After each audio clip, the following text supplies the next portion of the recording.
Cinema scenes ను మించిన sketch, పోలీసుల మైండ్ బ్లాక్ అయ్యే రేంజ్ ప్లాన్.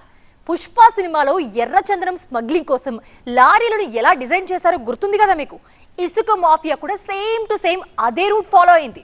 ఇసుక తరలింపు కోసం భారీ కంటైనర్లు, దానికి ఎస్కార్ట్ గా థార్ కార్లు, క్షణాల్లో మార్చేయగల నంబర్ ప్లేట్లు. అసలు ఆ దోపిడీనే మరో లెవెల్. బట్ ఖమ్మం జిల్లా పోలీసుల ముందు ఆ పప్పులే ఉడకలేదు. ఇందుకే ఏంటా పుష్ప లెవెల్ ఇసుక దందా? ఎలా బ్రేక్ చేశారు ఖమ్మం జిల్లా పోలీసులు?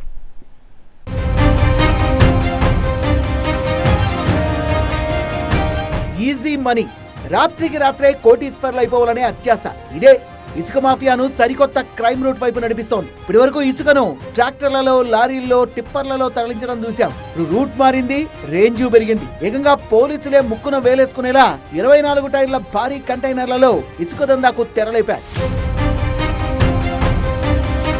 ఖమ్మం జిల్లా ఆంధ్రప్రదేశ్ సరిహద్దులో ఉండడాన్ని ఈ మాఫియా అనుకూలంగా మార్చుకుంది.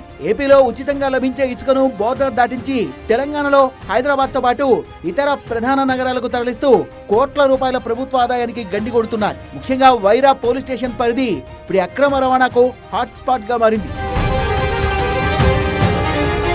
ఇక్కడ మీరు చూస్తున్న ఈ భారీ కంటైనర్ సాధారణమైంది కాదు. ఖమ్మం నగరానికి చెందిన ఓ కేటుగాడు అక్రమ ఇసుక రవాణా కోసమే ప్రత్యేకంగా 60 లక్షల రూపాయల వ్యయంతో దీన్ని డిజైన్ చేయించాడు. పుష్ప సినిమాలో లారీకి సీక్రెట్ బాక్స్ ఉన్నట్టుగా కంటైనర్ లో ఏకంగా 80 నుంచి 90 టన్నుల ఇసుక పట్టేలా ప్రత్యేక సెటప్ ఏర్పాటు చేశారు. 22 టైర్ల ఒక భారీ వాహనం, రవాణాకు ఉపయోగించే భారీ వాహనాన్ని ఇసుక అక్రమ రవాణాకు అనుకూలంగా తయారు చేసుకొని పైన దాన్ని మోడిఫై చేసి అంటే మార్చి క్లోజ్ చేసి వెనుక పక్కన వుడెన్ ప్లాంక్స్ కొట్టేసి దాని నిండా ఇసుక నింపే విధంగా తయారు చేసుకోవడం జరిగింది. దాని ద్వారా పోలీస్ కానీ ఎన్ఫోర్స్మెంట్ ఆర్ మైనింగ్ వాళ్ళ దృష్టిని ఏమార్చడానికి అవకాశం ఉంటుందన్న ఉద్దేశంతో వాళ్ళు ఆ విధంగా తయారు చేయడం జరిగింది. దీని వెనుకున్న బిజినెస్ మైండ్ తెలిస్తే షాక్ అవుతారు. ఏపీలోని ఎన్టీఆర్ జిల్లా కంచికిచెర్ల మండలం దొనబండ రీచ్ నుంచి ఎలాంటి అనుమతులు లేకుండా ఈ కంటైనర్ ఇసుక నింపుకొని వస్తుంది. తెలంగాణలో దీన్ని భారీ రేటుకు అమ్ముతారు. అన్ని ఖర్చులు, లంచాలు పోను నెలకు 12 లక్షల రూపాయల నికర లాభం. అంటే కంటైనర్ తయారీకి పెట్టిన 60 లక్షల రూపాయలు కేవలం 5 నెలల్లో వెనక్కి వచ్చేస్తాయి. ఇక తర్వాత వచ్చేదంతా ప్యూర్ ప్రాఫిట్. ఇదే ఇసుక మాఫియా స్కెచ్. భారీ దందా పోలీసులకు దొరకకుండా ఉండడానికి పక్కా స్కెచ్ చేశారు వీళ్ళు. కంటైనర్ ముందు ఓ థార్ కారు పైలట్ వాహనంగా వెళ్తుంది. ముందెక్కడైనా పోలీస్ చెక్ పోస్ట్ ఉందా, నిఘా ఎలా ఉంది అనే సమాచారాన్ని కారులోని వ్యక్తులు వెనకొస్తున్న లారీకి అందిస్తుంటారు. అంతేకాదు పోలీసుల్ని పక్కదారి పట్టించడానికి లారీలకు, కార్లకు ఎప్పటికప్పుడు మార్చేలా నకిలీ నెంబర్ ప్లేట్ల స్టిక్కర్లు వాడుతున్నారు. కానీ మాఫియా ప్లాన్ ను ఖమ్మం జిల్లా పోలీసులు తిప్పికొట్టారు. పక్కా సమాచారంతో వైరా పోలీసులు దాడి చేసి భారీ కంటైనర్ లారీతో పాటు ఎస్కార్ట్ కారుగా ఉన్న మహీంద్రా థార్ ను సీజ్ చేశారు.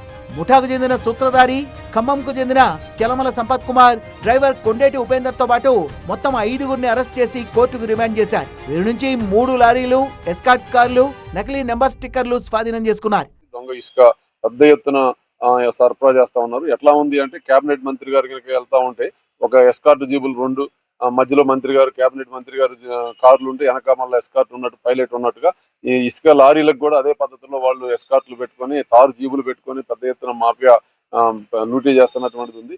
ఇసుక మాఫియా కొత్తగా వేసిన గ్రీన్ ఫీల్డ్ హైవేల్ని, అంతర్గత గ్రామీణ రోడ్లను తమ అక్రమ రవాణాకు మార్గాలుగా ఎంచుకుంటోంది. పోలీసులు కూడా తగ్గేదేలే అంటున్నారు.